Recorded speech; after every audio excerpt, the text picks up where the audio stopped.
بسم الله الرحمن الرحيم. ألف لام ميم.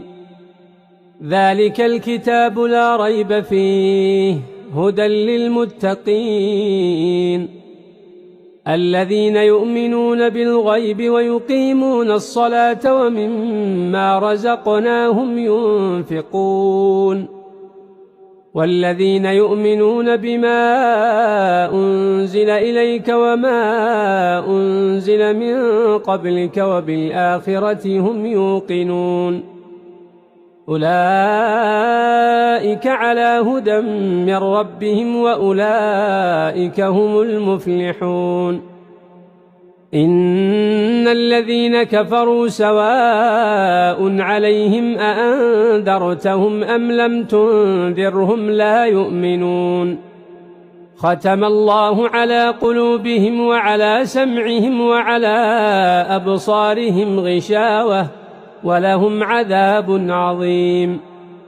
ومن الناس من يقول آمنا بالله وباليوم الآخر وما هم بمؤمنين يخادعون الله والذين آمنوا وما يخدعون إلا أنفسهم وما يشعرون. في قلوبهم مرض فزادهم الله مرضا ولهم عذاب أليم بما كانوا يكذبون.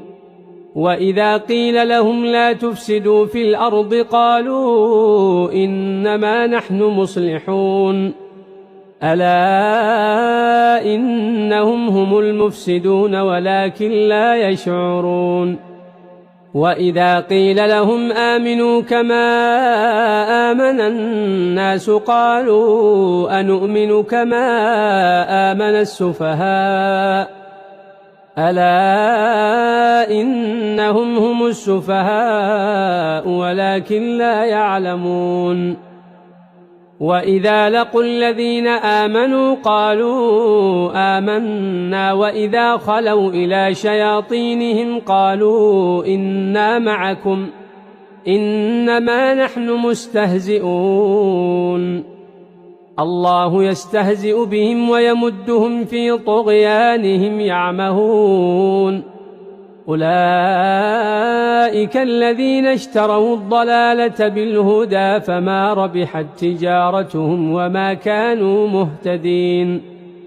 مثلهم كمثل الذي استوقد نارا فلما أضاءت ما حوله ذهب الله بنورهم وتركهم في ظلمات لا يبصرون. صم بكم عمي فهم لا يرجعون. أو كصيب من السماء فيه ظلمات ورعد وبرق يجعلون أصابعهم في آذانهم من الصواعق حذر الموت والله محيط بالكافرين. يكاد البرق يخطف أبصارهم كلما أضاء لهم مشوا فيه وإذا أظلم عليهم قاموا ولو شاء الله لذهب بسمعهم وأبصارهم إن الله على كل شيء قدير. يا أيها الناس اعبدوا ربكم الذي خلقكم والذين من قبلكم لعلكم تتقون الذي جعل لكم الأرض فراشا والسماء بناء وأنزل من السماء ماء فأخرج به من الثمرات رزقا لكم فلا تجعلوا لله أندادا وأنتم تعلمون. وإن كنتم في ريب مما نزلنا على عبدنا فأتوا بسورة من مثله